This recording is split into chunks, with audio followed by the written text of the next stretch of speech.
どうもいつもお世話になっております。ぬけまるです。今回は天国編霊式一層の解説動画になります。解説としては、このような図解を用いてギミックの理解を深める内容になっております。固定で採用したやり方をご紹介していますが、必ずしも最適解ではない可能性がありますのであらかじめご了承ください。はじめにマーカーはこのような感じに置いています。それではよろしくお願いします。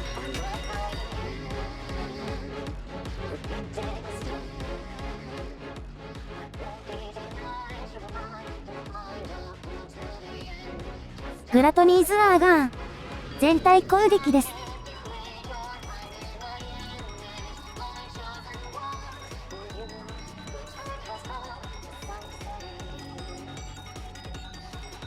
魂くらいボスのモードが変わり、最初はメイガスモードです。霊式では全体攻撃とセットになっています。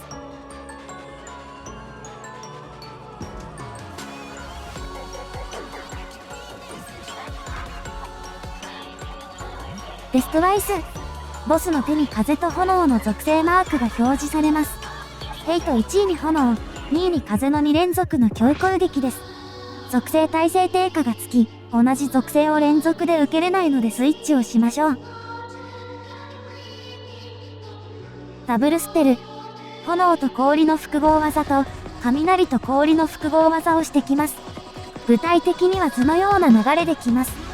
その時、画面に大きく表示されるマークによってギミックの範囲が変わります。炎はペア頭周りの円範囲で、マークが表示されたら範囲が大きくなります。氷はドーナツ範囲で、マークが表示されたら狭くなります。これは真心ラインを目印にできます。雷は直線範囲で、マークが表示されたら範囲が広くなります。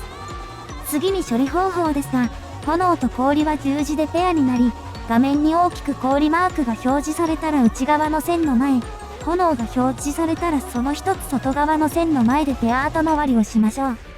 雷と氷の場合は基本3回で8方向に3回し、氷が表示されたら内側の線の前、雷が表示されたら線が太くなるのでマーカー付近まで離れましょう。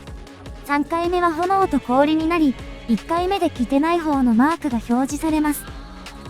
ダブルスペルの1回目は氷と炎で、氷マークが表示されました。ドーナツ範囲が狭くなりますので、内側の真心ライン際で十字ペア受けをします。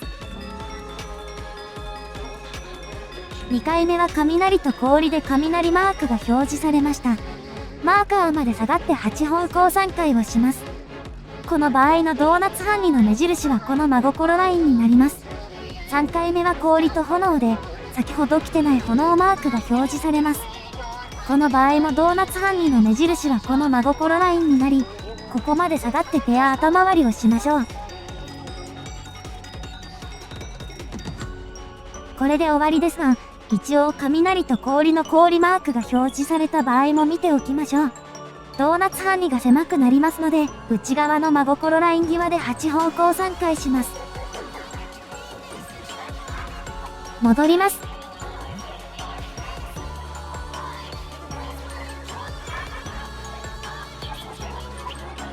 魂くらいボスのモードが変わり、今度はマーシャリストモードです。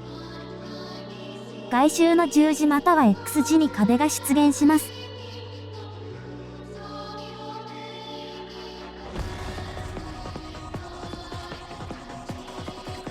戦勝剣ヘイト1位に強攻撃に加えて、非物理ダメージ増加と打撲傷デバフがつきます。スイッチをしましょう。古式地裂山中央からノックバックされ、その後ペア頭回りをします。この時、外周の壁のある方向に飛ばされましょう。X 字の場合はペアの3回を半時計回りにずらしましょう。その後中央から地割れの線が伸び、終点に円形範囲が出ます。同時にボス中心の円形範囲またはドーナツ範囲と前方または後方連点脚が複合してきます。円形範囲またはドーナツ範囲に関しては予兆を見て判断し、前後範囲に関しては詠唱で判断します。ではどうやってアンチを見つけるか。まずは予兆が出てる時に中央まで行きつつ前後範囲の詠唱を見ます。前後のアンチ方向でドーナツ範囲だったら長い線の間、円形範囲だったら短い線の外側に行きます。そこで地割れ線の円形範囲に注意します。もう一回言います。ドーナツ範囲だったら長い線の間、円形範囲だったら短い線の外側に注目しましょう。このギミックは2連続で来て判断スピードがやや速いので、わからなければ誰かについていくか、どうしようもなければ一つなら踏んでもなんとか。古式破砕剣。古式地裂山のすぐ後に、平大将の44頭回りが来ます。東西で処理しましょう。グラトニーズアーガー。全体攻撃です。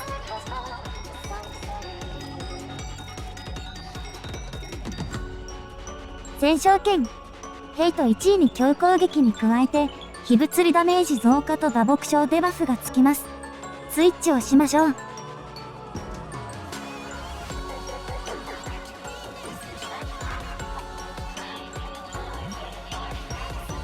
魂くらい。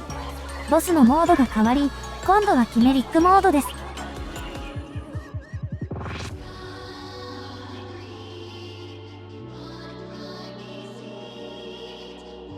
サモンライトニング、ジャンブルコンボ。イソヨの最難関ギミックです。まずは流してみてみましょう。ここではフィールドの紫の玉が4つ出現し、それに青サイコロがつき、4人に赤サイコロがつきます。また、最初に何もつかない人が4人いますが、順に青マーカーがつきます。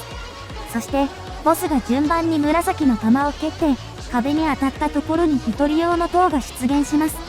また、偶数回は順番に対象に飛びつき、円形範囲を派生させます。それと同時に青マーカーは巨大円範囲を派生させます。ここは順番を決めてそれぞれ被らないように処理するギミックです。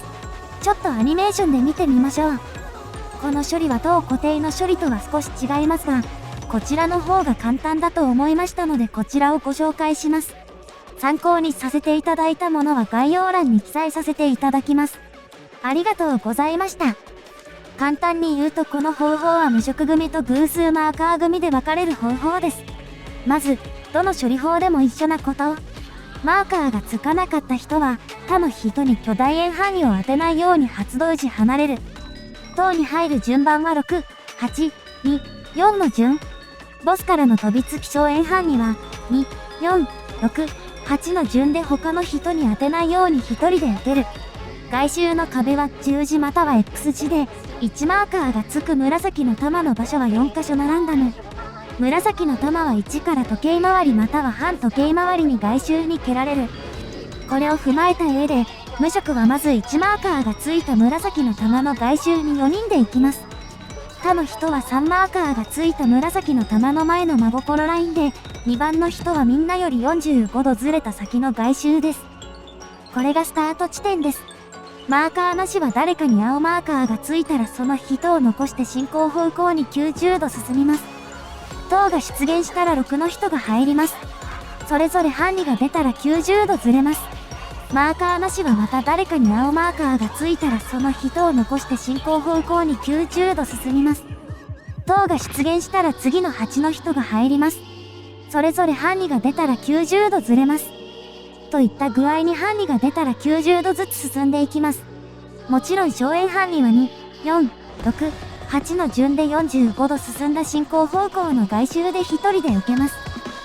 ここはアニメーションだけですいません。次に行きます。ヒューマ狙撃。前半で出てきたダブルスペルの技の炎と氷または雷と氷のどちらかをやってきます。グラトニーズアーガー。全体攻撃です。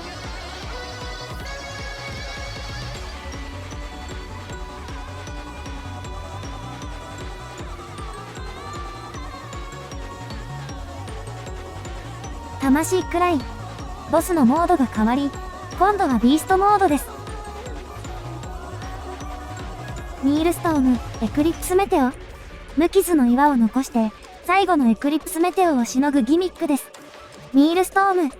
4方向に風の円形範囲が出現します。コメット。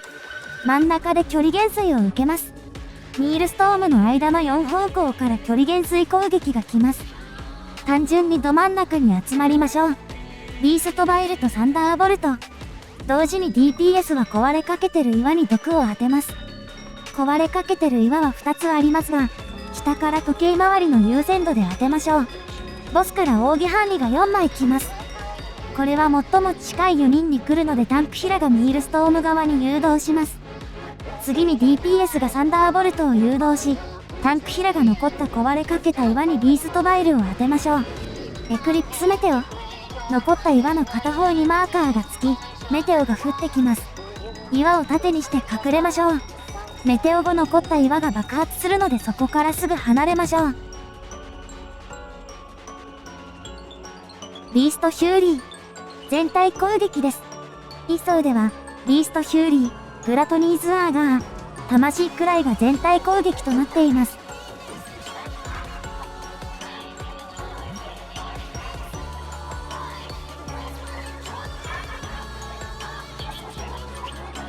魂くらい、全体攻撃です。ボスのモードも変わります。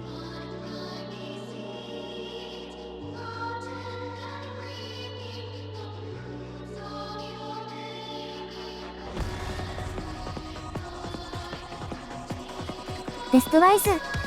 タンクスイッチの強攻撃です。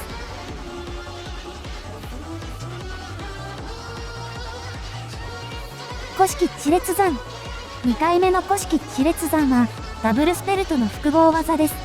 まずはペアでノックバック頭割りです。その後、地割れの範囲を自分の担当位置付近で避けつつ2回避けたらダブルスペルに対応します。この時、避ける位置が遠かったので急いで宿地をしましたが、外のドーナツ範囲に当たりました。この動画のベースは初回クリア時の動画で平 LB で立て直し続行しています。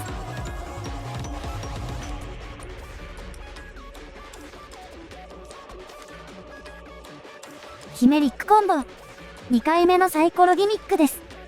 と言っても1回目より全然難しくありません。実はこの時のサイコロは遠い人につくので誘導できます。ですので、近接組はめり込んで必ず頭割りになるようにしましょう。番号を誘導した人には巨大円ハンディが来ます。数と偶数で分かれ、巨大円ハンディが派生したら若い番号の人と入れ替わります。また、頭割りに関しては距離減衰になっており、南に行く前に北側でボスの詠唱が開始するまで待機しましょう。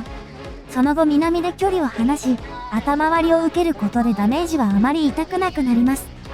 この後この動画では距離減衰せず頭割りを壊滅しかけます。また、この場合前方範囲でしたのでそのままでしたが、連続してくる前方と後方範囲は方向を誘導できます。もし後方範囲ならボスをくぐって中央側に抜け範囲を出している人に当てないようにしましょう。あとはもう出てきたことある繰り返しの技になります。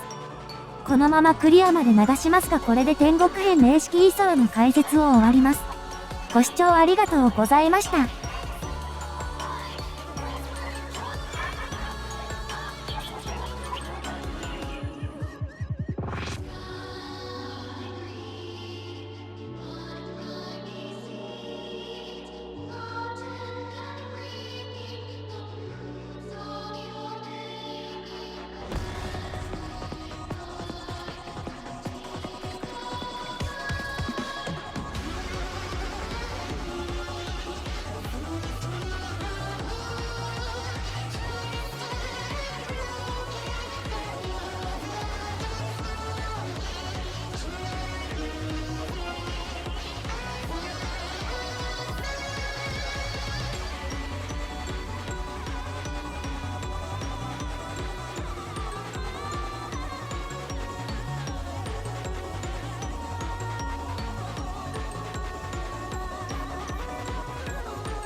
ご視聴ありがとうございました。チャンネル登録をポチってしていただけるとモチベーションが爆上がりします。どうかよろしくお願いいたします。